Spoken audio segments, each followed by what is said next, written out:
Welcome to the show.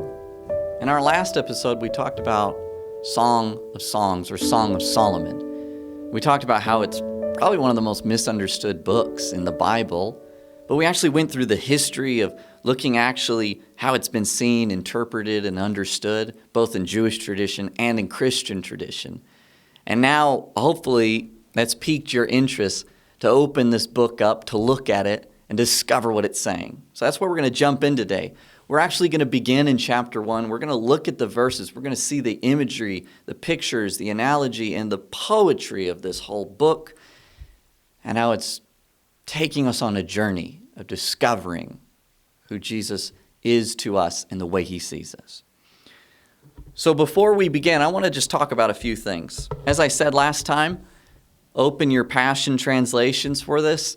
Brian Simmons does an incredible job of pulling out the nuances, ideas, and the thought for thought in this book. And when he finds words that actually have multiple meanings in the Greek or Hebrew, he can actually help us to see that as English-speaking people.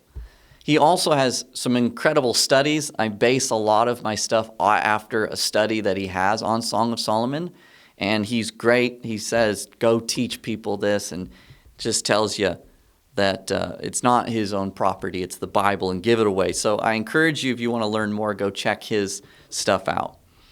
So as we begin this book, and we're going to look through here, first thing we need to know are the characters that are going to be in it.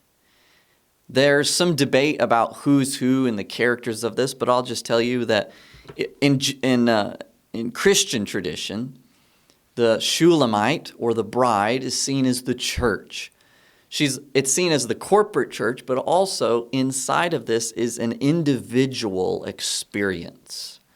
That this is our soul, and this is our journey on a personal level with Jesus. And when all of us corporately go onto that, we are the church in that experience. So the Shulamite is seen as you and I. So I love to tell people when they read this book, and as we go through this, whenever we see the Shulamite speaking, imagine it's you. Put yourself in her shoes. See that that is actually you, and Jesus is speaking to you. And then also, you can look at the corporate church. What is he saying corporately to all of us? So I want to look at just a couple of things to define this so that we understand. The words Shulamite and Solomon come from the same Hebrew word, shalomah, or something like that. One is masculine and one is feminine. So what I'm saying there is, Shulamite and Solomon are almost the same. One's just feminine, one's just masculine.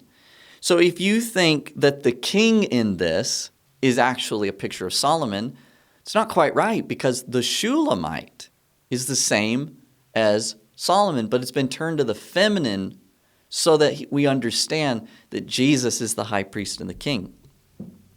The Hebrew word for Shulamite can also mean restored or finished. When Jesus said on the cross, "It is finished," he uttered the word kahala, which means completed, consecrated, or bride. It's amazing play on words. Since Shulamite means finished, and she is the bride, he finished the work of redeeming for himself a Shulamite, a bride, his bride. He is the restorer, and she is the restored one. He is the author and finisher of our faith. He authored us and will finish us. Man. 1 Corinthians 6:1 says, "He who is joined with the Lord is one spirit with him." Amazing. King Solomon, or the king, generally throughout this whole story, it's always a king. But we see that Jesus is the king, the shepherd king in this story. As you see, we go through these verses, the Shulamite first meets the king, but she actually sees him as a shepherd at first.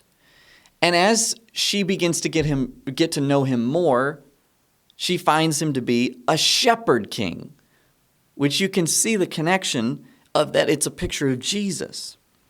There are other two main characters in this book, and that's the daughters of Jerusalem, or the Jerusalem maidens, and then they turn into and become the brides-to-be.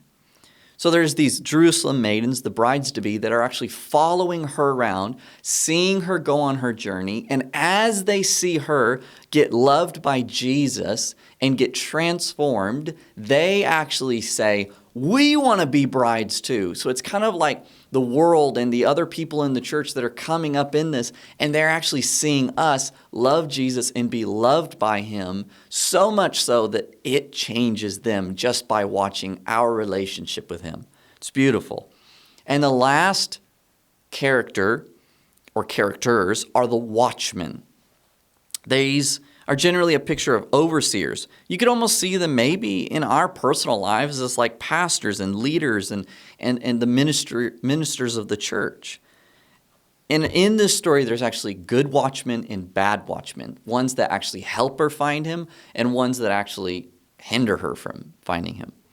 So those are our main characters that we're going to see, and we actually see them conversing back and forth. And in this being a song, it's the different voices, the different characters of the song, is they are almost singing it back and forth. And we'll see at the very end, there becomes a divine duet out of all of this.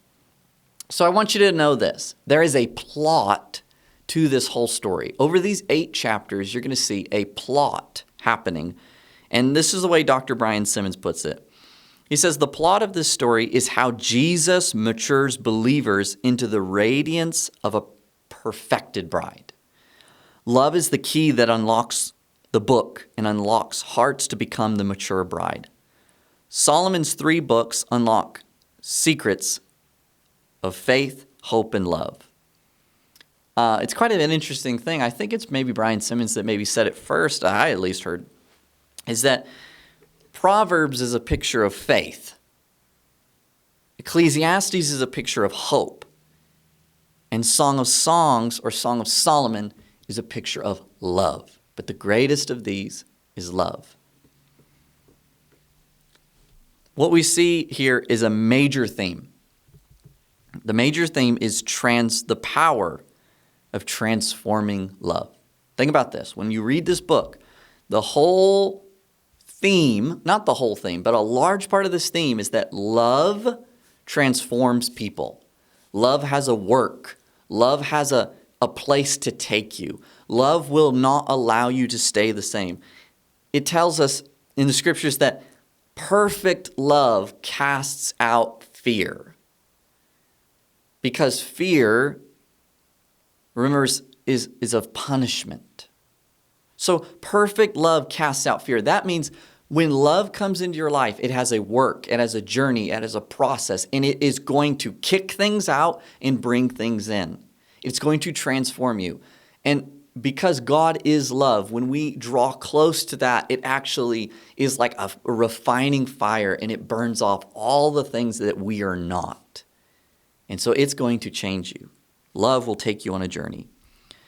It is the tale of a nobody, the Shulamite, who captures the heart of a king, and a king who loves her into her destiny through the power of prophetic words. Words spoken in love will transform a broken, burned out girl into a queen who reigns with her king. And we'll see that as well. I love to take people through this book and say, look at her in the beginning, and then look at her at the end, how radically different she is. She's not the same person. Every good story needs a character arc, right? And this one has a great character arc. The sub-theme of the story is how he gets this girl to the mountaintop where she will rule and reign with him. Throughout the whole story, he nudges and pushes her out of her comfort zone into the high place until she finally overcomes her fears and goes to the mountaintop with him. That's another thing. We'll see him calling her, come with me, go to the mountaintop. Come with me. He's constantly calling her back. Not saying you go up there, but come with me. Last thing I want you to think about is this. 2 Corinthians 6:14 tells us that we should not be unequally yoked with someone. And what that means is when a couple is marrying, they shouldn't be unequally yoked because one will pull against the other. And that's a rule for marriage. And I believe it's Dr. Brian Simmons. And he makes such a great point that he says, if the rule is don't be unequally yoked when a man marries a woman, then why would that rule not also apply to Jesus and his bride? Are you telling me that Jesus is going to marry an unequally yoked bride? No, that's not right. Like that, this is a principle and a rule. And so those who think, oh man, things are just going to get really, really, really bad and there's going to be a few people that just hang out and we survive and then he raptures us out of here or whatever it is, whatever you believe. To me, it's always a defeatist mentality. But I'm looking at what Scripture says, and it's saying, no, he's coming for a pure, holy, victorious, mighty, overcoming bride who's bright and shining, just like him, who's the salt of the earth, who's the light of the world, who does the same acts that he does, who follows in his steps, just as he walked on this earth. That's what I see. And what I see there is, why would God say, hey, son, go marry this girl, but she's not going to be equally yoked? That means he wants you to be equally victorious as he's victorious. He wants you to be equally loving, kind, strong, passionate, pure. That's what he wants. He wants you to be conformed into the image of Christ. That's why you were predestined to be conformed to the image and likeness of Christ, that you would look like him, you'd talk like him, you'd walk like him, you'd live like him. Jesus is our example of what it means to be a human in union with Jesus and walking in the fullness of the Spirit. If you want to know what a human is actually supposed to look like, it's Jesus. And so we are created to be yoked like him. All right, maybe I'll shut up and stop yelling at you. So let's hop right in to the very beginning of Song of Songs. Father, I just pray, open our hearts to your Spirit. Help us to see. Amen. So in verse 1, the title of the song is The Most Amazing Song of All by King Solomon. He wrote thousands of songs, proverbs, and teachings. And yet he says this one's the most amazing, given on the day that they opened up the temple and the Lord filled it with his presence. And so this song, this prophetic song spoken, opens up with the Shulamite. She opens up the song and she begins the very first thing. And she says, let him smother me with kisses, his spirit kiss divine. So kind are his caresses, I drink them in like the sweetest wine. Hold for just a moment and think about that. She says, let him kiss me. This is a really important thing, actually. I know in the very beginning, the very first phrase is one of the most important things in this book. Because she doesn't say, I'm going to go chase after him. I'm going to do whatever. All she does is surrenders. She says, I give up. I surrender, and I'm going to let him. And the simple idea of just saying, I'm going to let you take me wherever you want to take me. Let him kiss me. It's an invitation of surrender. It's an invitation of I just say, whatever you want, there it is. The journey that she's about to go on is all because she just surrendered. And she said, here I am. Let him smother me with the kisses divine. If you follow along in the Passion Translation, if you want to, there's some incredible footnotes, and I'm going to draw from them a lot. And in this footnote, it says, this spirit kiss, because it says, let him smother me with kisses, his spirit kiss divine. The spirit kiss is what made Adam, the man of clay, into a living expression of God. He breathed life into him. Dust and deity met when the Maker kissed his spirit wind into Adam. The Word of God is the kiss from the mouth of our beloved, breathing upon us as the revelation of his love. The Shulamite doesn't ask him for power, position, or promotion, but for a kiss. Beautiful. Intimacy with Jesus is the more important thing that anyone can ask for. So I want you to think about this. You may be going, man, I know you told me this wasn't erotic literature, but what is this? Well, you have to understand, if this is a poetic picture or an allegory or even a parable, what is it trying to show you? What is it trying to show you? Well, there's so much more than just kissing here, which is fine. But here's a really great quote from Dr. Brian. He says, don't think of Jesus actually kissing you on the mouth. That's a picture as well. Rather, think of God awakening your heart with his power and love. So the first thing, and I tell people this, whenever you see this imagery and this poetry in the Bible, realize this, that what happens when someone kisses you? I mean, your heart beats a little faster. You get excited. Sometimes your face gets flushed. Like it awakens you. And it actually begins to burn something in your heart.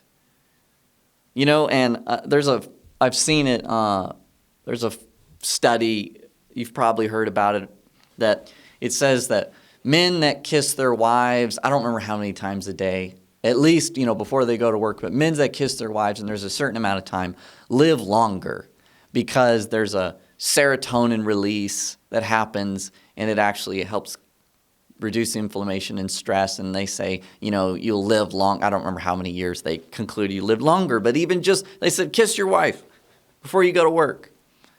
And it's funny, but at the same time, it's the truth that it awakens something in you. And so that's that picture.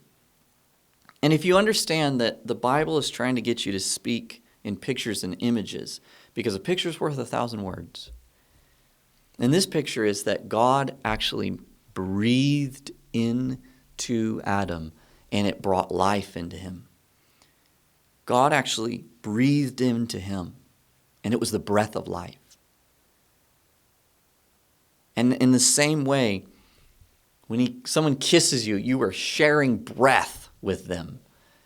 That we're breathing his air and he's breathing ours. And that actually awakens our heart and begins to create life inside of us. When in John chapter 1 it says, in the beginning was the Word, and the Word was with God. That word is pros. And pros means face to face. That Jesus and the Father were pros, face to face with one another in the very beginning before even time began. And when you're face to face, what's happening? You're also mouth to mouth. Mouth to mouth. You're mouth to mouth with another person. You're face to face. You're breathing their air.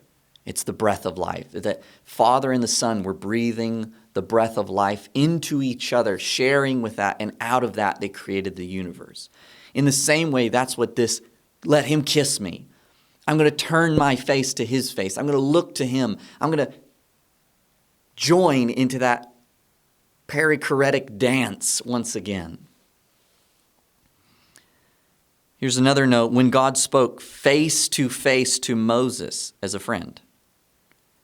Remember that? In Numbers 12, verse 8, it says, with him I speak face to face. But that real wording, it's more accurately translated mouth to mouth. Mouth to mouth impartation is sharing the breath of God. So look at Numbers 12, 8, and imagine it with this. In the ESV it says, with him I spoke, or with him I speak mouth to mouth, clearly and not in riddle, and he beholds the form of the Lord.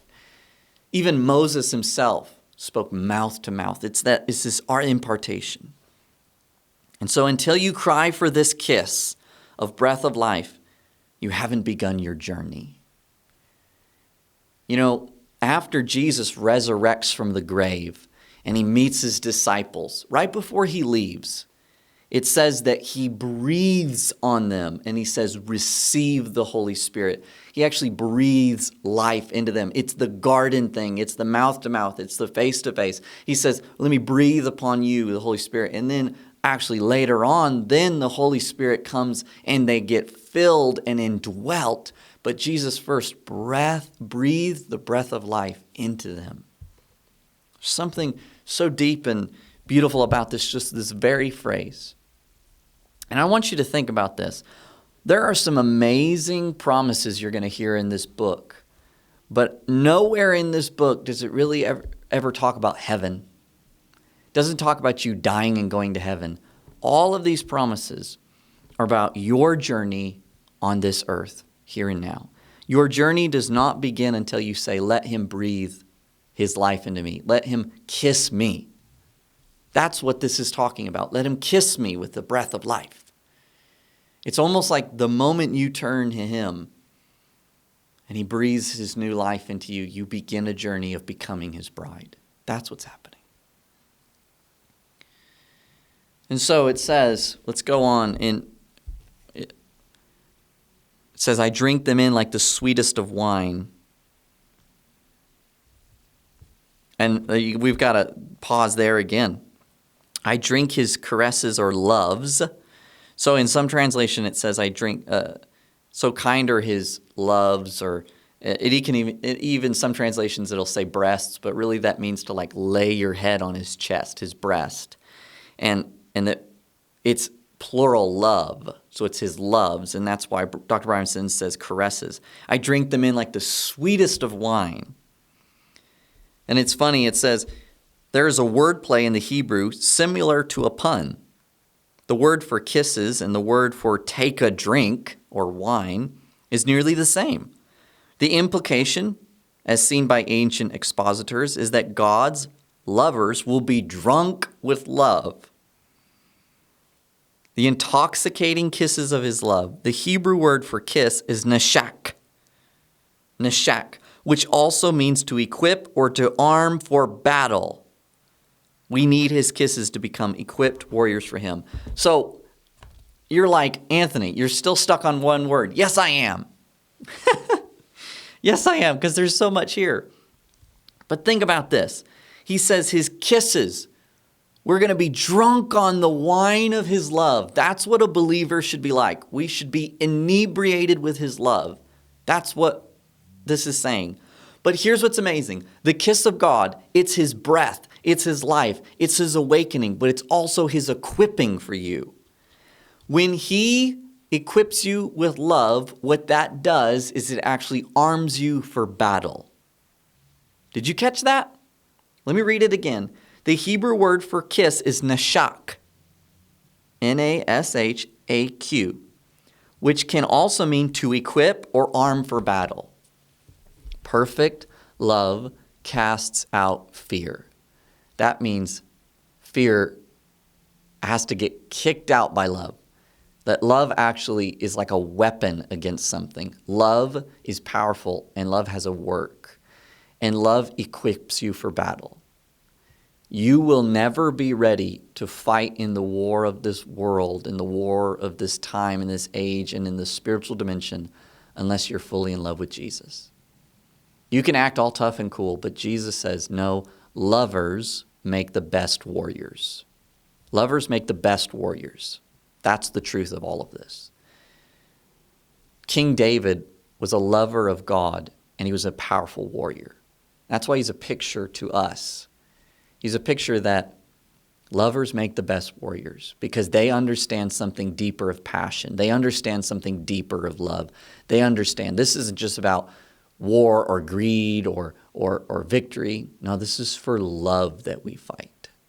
You know, they talk about, you can go look at the statistics of married men. Married men earn more money than any other man. They're more successful. Every CEO that's super successful, they're all married.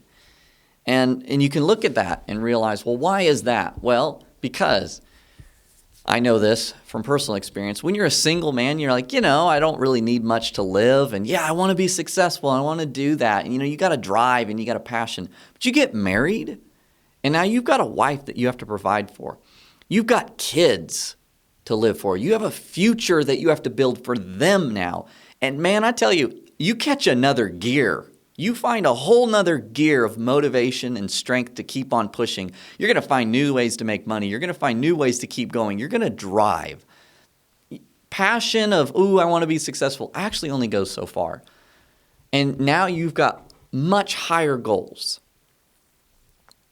And you're fueled because of love for these kids, love for your wife. And you are going to push harder than ever before. And in the same way, God says, if you're going to be a powerful warrior, you've got to fall in love. Because love connects to something much more powerful than any other force out there. You've got to find love. That's what's going to make you be equipped to win every battle. That's what this is about. All right, let's keep going. Now you're going to start to see, this is going to take us a little bit because this is so rich and so deep. And every verse is just bursting with imagery. I will try to get through this. I think we're going to make it through chapter 1 today. In verse 3, it says, your presence releases a fragrance so pleasing, over and over poured out. For your lovely name is flowing oil. No wonder the brides-to-be adore you. We will run away together into the king's cloud-filled chamber. We will run away together into the king's cloud-filled chamber. I've got to flip my thing over here. So this is what's kind of also interesting about that. It says, draw me into your heart. There's just more of that invitation. Draw me in. I want to be drawn in. It says, we will run away to the king's cloud-filled chamber. In the footnotes here, it says the Hebrew text literally means the king's chamber inside of a chamber. The king's chamber inside of a chamber. What thing do you know of that is a chamber inside of a chamber? A room inside of a room? The Holy of Holies. In the tabernacle and in the temple, there was always this picture of that there's the outer court and the inner court and then into this room and the room of showbread and all this stuff. And what happens is this, that the Holy of Holies is a room within a room. It's a secret place. It's a special place. It's a holy place. It's a pure place. And when Jesus died, the temple, the curtain rent and was torn open to the Holy of Holies. That there's no more idea that you can't be here. And in the same way, she's saying, I want to experience your love. I want the breath of life. And she says, take me into your cloud-filled chamber. And suddenly what happens is we hear the chorus of friends, the maidens, the people. And I think she's actually saying, I want to go into your Holy of Holies. And he says, come here. And she begins to experience. And in the same way, you and I, when we come to Jesus, we're saying, breathe your life into me. And then we just say, take me in. I want to experience you. I want to know you. And then they're taken in. And here we see the chorus of friends that they say, we will remember your love, rejoicing and delighting in you, celebrating every kiss as better than wine. There's this real picture. Why is it better than wine? It says, no wonder righteousness adores you. Celebrating every kiss is better than wine. Wine also kind of is a picture of the pleasures of this world. And they're saying, your love and your kisses, they're even better than anything this world could offer. Nothing can offer to me what you can give me. We see then here in verse 5, the Shulamite replies, Jerusalem maidens, in this twilight darkness, I know I'm so unworthy, so in need. Don't just think about that for a moment. What's happening here? Well, you remember when Ezekiel is taken in to the Holy of Holies, and he says, Lord, I am undone. I am a man of unclean lips. And God says, here, let me take this coal and cleanse your lips. It's kind of like whenever you come into the presence of God is when you really realize where you're at, where you really stand, and how far you've fallen. It's kind of like you think, you've got your righteousness and you think you're doing good or whatever it is. And you may think it's pure white, and then you actually hold it up to something else and you go, that's not even close. It's kind of this idea of you think you know who you are. You think you know your identity. And what I have found is you come into the presence of God, and when you actually experience His presence, He is all that you are supposed to be. He is the picture, the image, the feeling, and you know that's what you were created for. You know you were created to be like that. And when you actually get in the presence of Him, you realize, oh my Lord, I have fallen so far from what I was meant to be. I'm not even, and that's where you feel your lack and your need. And that's what's happening, because she goes into the Holy of Holies. I'm a man of unclean lips. She's experiencing the same thing. She's going, I am not who I'm supposed to be. And she starts saying, I'm so unworthy. I'm in need. But then, for the very first time in this book, we hear the shepherd king come in. And he says, yet you are so lovely. But then she's still wrestling, and she goes, I feel as dark and dry as the desert tents of the wandering nomads. That's kind of an interesting phrase. And really what that means is the tents were just made out of probably animal skins. And then in the sun, they get really hard and brittle and darkened. And she's feeling her darkness in the brightness of His holy light. And she's saying, I feel so dark. And I feel dried out and withered and unclean. And I'm just a shepherd girl, and I shouldn't be here. That's what she's experiencing. I shouldn't be here. I feel like a dirty curtain. I don't even feel that good about myself right now. And so she's kind of having this moment that she invited him, but then she's having to come to the reality of, I don't know. And there's some really, and I have to just pause for just a moment. There's some really weird people that are like, oh, we think the Shulamite was black or something like that, because she's talking about how dark she is. I don't think that's what's important about this story. I think it's a parable and a picture. I don't even really think this was a real person. I think this is a poetic song and an image.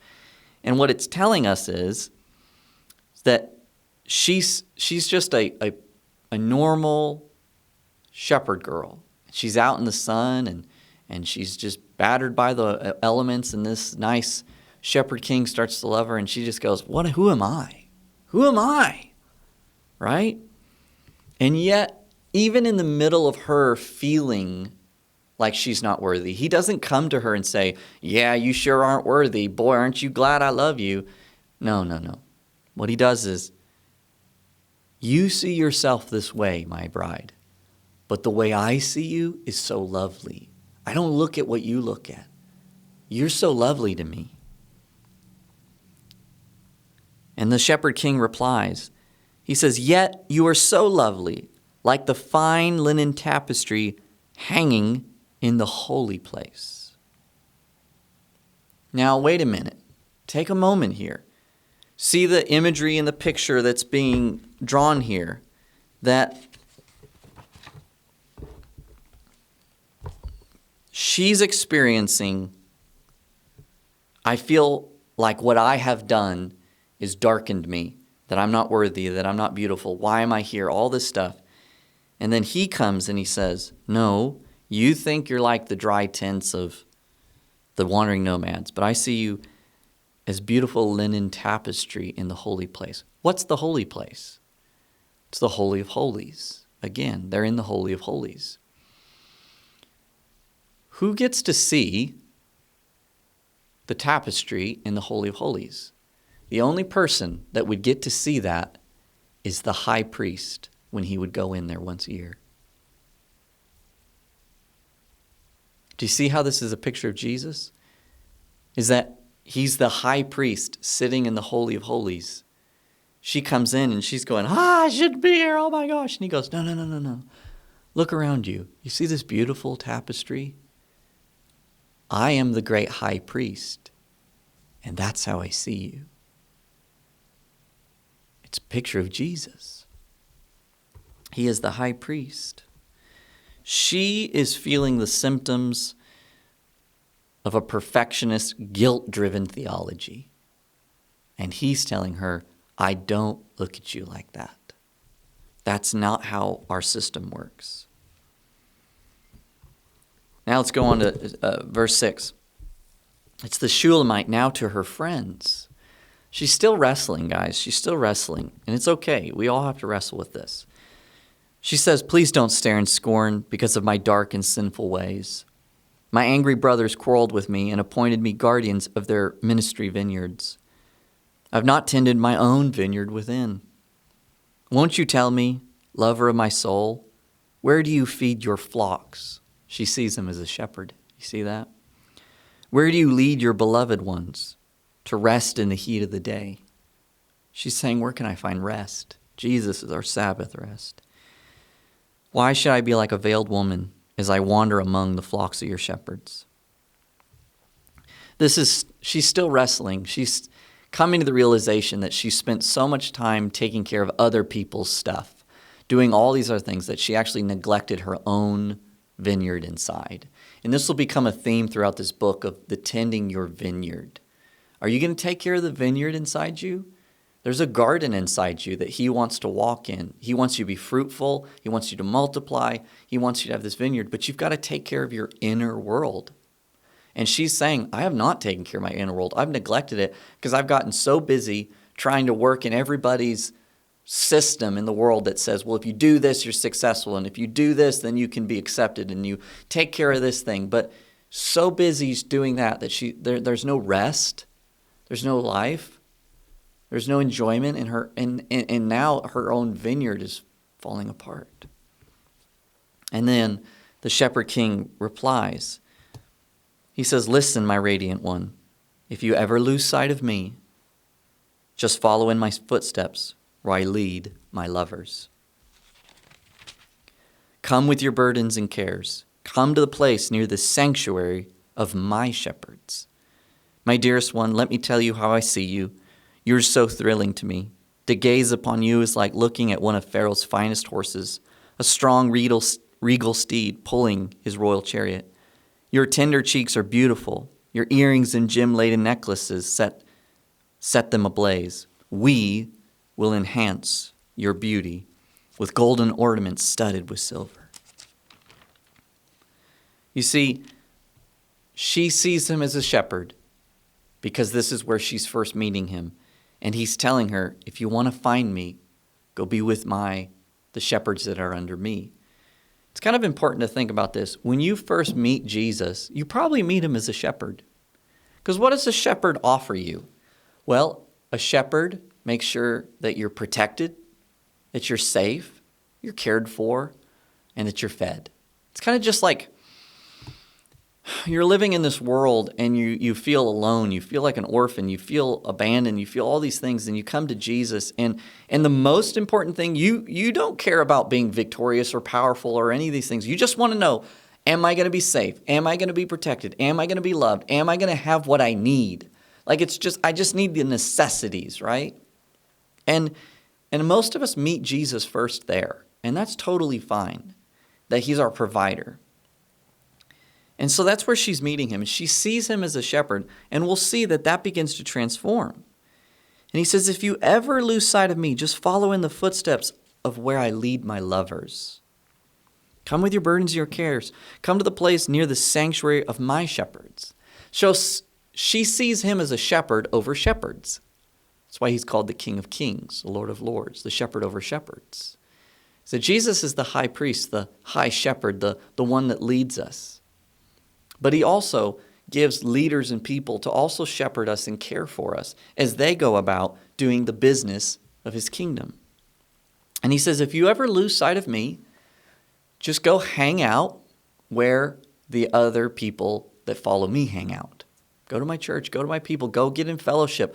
That's why when you get alone, it's dangerous. It's not safe because you can lose sight of me and not find a way home. But if you go with the other shepherds, he says, I hang out with these guys. You'll always find me there.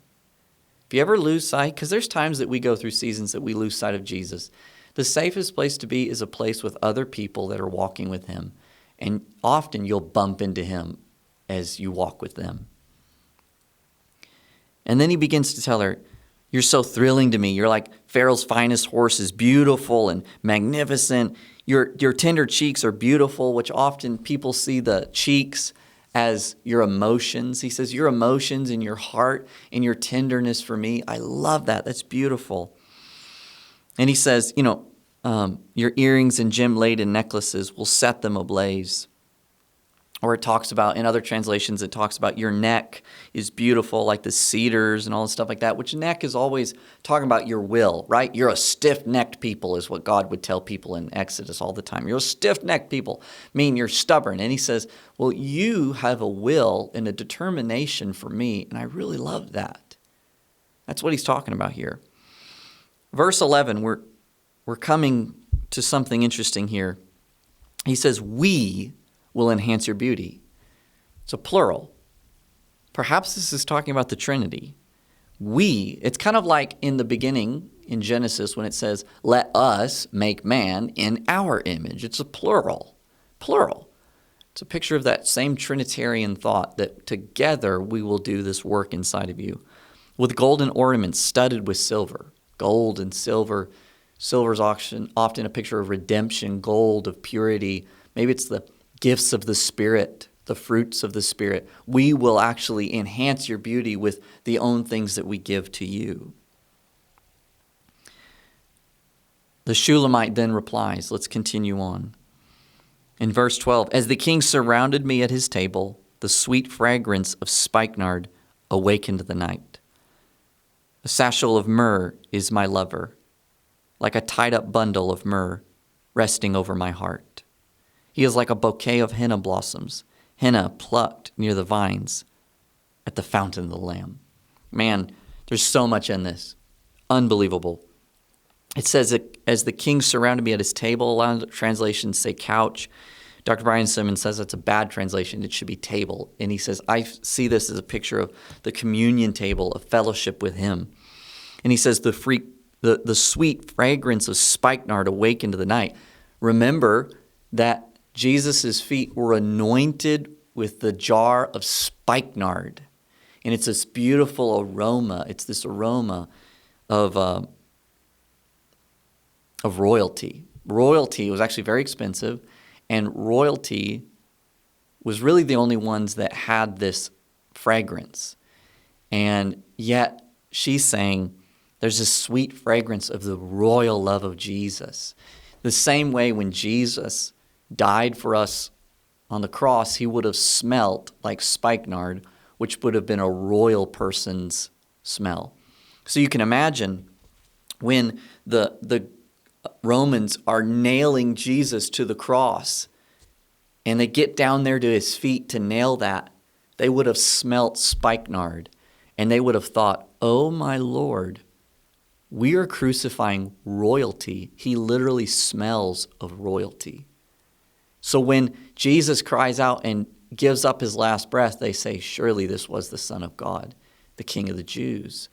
That's the whole picture. They had the revelation. This really was a king. This was the king. It says, a satchel of myrrh is my lover, like a tied-up bundle of myrrh resting over my heart. Myrrh is always a picture of suffering.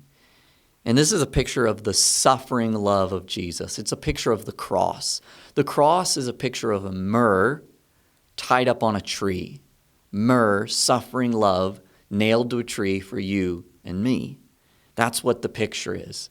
And she's saying, over my heart is a picture of the love of the cross, that it would suffer and surrender for me. That's the beauty of all of this. So beautiful. Tying up over your heart. He is like a bouquet of henna blossoms, henna plucked near the vines at the fountain of the Lamb. This is awesome. So I have to talk about this. So let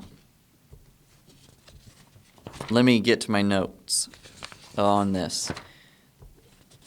here we go. So, henna is a shrub, and it has these little white fragrant flowers. And actually, if you ever seen like East Indian culture, they use henna for weddings, and that stains you. And it makes these little blossoms, and actually when you crush them is when it actually becomes that staining factor. And so henna in Hebrew is a homonym, right? So there's a related word. There's a homonym to henna, which is kafar or kofar in Hebrew. It is a homonym, and the word can mean atonement. Atonement. Henna means atonement. And in this translation, it says, plucked by the vines of the fountain of the Lamb. That means engedi.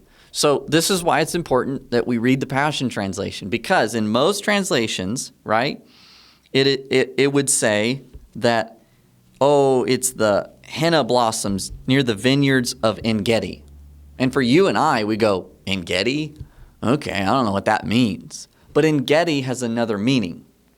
Engedi, that's actually, David hid out in Engedi, and it's in the desert. And it's a little place in the desert where I've actually been there.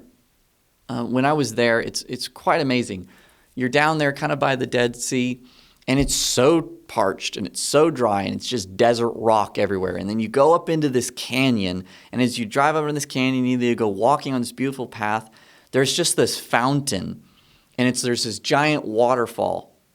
And it's a big place where the kids come and play in the waterfall, and there's a pool, and it's a little oasis. So there's this little oasis in the middle of the desert, and there's trees growing and vines everywhere, and it's just a beautiful little oasis in the middle of the desert. And I can imagine, I've been there and I've seen the waterfall and the waters and the trees growing everywhere, and that's what that means. But Engedi, the very name, means fountain, because there's a water fountain, fountain of the Lamb. So think about that. It literally is saying, you are like atonement coming out of the fountain of the Lamb. If that's not a picture of the cross, I don't know what is. Your love is like the atonement gushing out of the fountain of the Lamb's love for me, that came to sacrifice by being a tied up bundle of myrrh stuck to a tree for you and me. That suffering love is the royal Jesus dying on a cross so that you and I could come and become a bride for him. That's what this is saying. It's incredibly powerful. She says, I will hold him and never let him part. She's like, this love is too good. We're on our last home stretch here. The Shepherd King in verse 15, my darling, you are so lovely. Your beauty itself, you are beauty itself to me. Your passionate eyes are like gentle doves. The Shulamite replies, my beloved one, both handsome and winsome, you are pleasing beyond words. Our resting place is anointed with flourishing, like a green forest meadow bathed in light. Rafters of cedar branches are over our heads, and balconies of pleasant smelling pines. And that ends chapter 2, which the song continues, and you can just keep reading, but we will stop there. She says, you are my beloved one. The Hebrew word for beloved is dodi. Usually translated beloved, is taken from a root word that means to boil. The implication is that the beloved causes her heart to boil with the passion. When Jesus was baptized and the heavens opened, the Father says, this is my beloved Son in whom I am well pleased. This is my beloved Son in whom I am well pleased. This is my Son. Jesus is seen as the beloved. He's always the beloved of the Father, and he's our beloved. And when we look at him in the suffering love of who he is, it makes our hearts just boil. This is what the cross is supposed to do. It's supposed to inspire awe and passion, and it's supposed to make our hearts boil for passion for him. That is what it means to look at the cross, for the suffering myrrh, the royal spikenard of his beauty and love poured out for us as the henna blossoms coming from the fountain of the Lamb. She says, our resting place. When you see Jesus and the amount that he loves you, it's going to immerse you in a revelation of rest. Because you don't have to try anymore. You don't have to earn it. You don't have to keep trying to tend other people's vineyards. All you have to do is rest in the reality of his love. And when you actually enter into real rest, you come into real fruitfulness and you come into real life. And she says it's like the green forest meadow bathed in light. Green is always a picture of life and fruitfulness. She's just saying, in this expression of knowing how much you love me because I see the beauty of the cross, I feel so much rest, and out of that rest is coming the most beautiful life and life more abundantly. And she says, this is beautiful. And so that's where we end. That's chapter 1. And we'll look some more in the chapters as we move on. So perhaps now you can kind of see this book is so deep, and I'm not even hitting everything. You can go deeper into these things. But it's a picture of his love for his bride. And you see the cross in and out. And so you can imagine the early church, as soon as they came to Jesus, they would have had this book. And as they opened this book and they understood what En-Gedi meant, and they understood the fountain of the Lamb, and they understood these things, they would have seen Jesus at every verse. They would have seen his love. And it wasn't punishment, fear. It wasn't any of these things. The message of this book was love is going to transform you. In the early church, and Paul, a lot of people will kind of see even, Paul would have been very well acquainted with this book. And you can actually see very close relations to the fruit of the Spirit, to the gifts of the Spirit, to many of what Paul says actually sounds like really close quotations or kind of new iterations of this book itself. So Paul himself may have actually seen this and drawn on the inspiration of this. And in the same way, we should too. This book is not just a history. This book is a letter to you and I.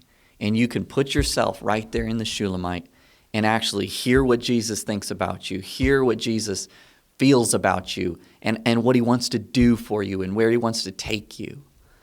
And you can fall in love with him, and you can open this book up every day and realize this is the way he sees me, and he's inviting me into something more. So I thank you for joining me today, and I look forward to just dive more into this and fall deeper in love with him. So thank you. I hope you be blessed as you continue to dive in.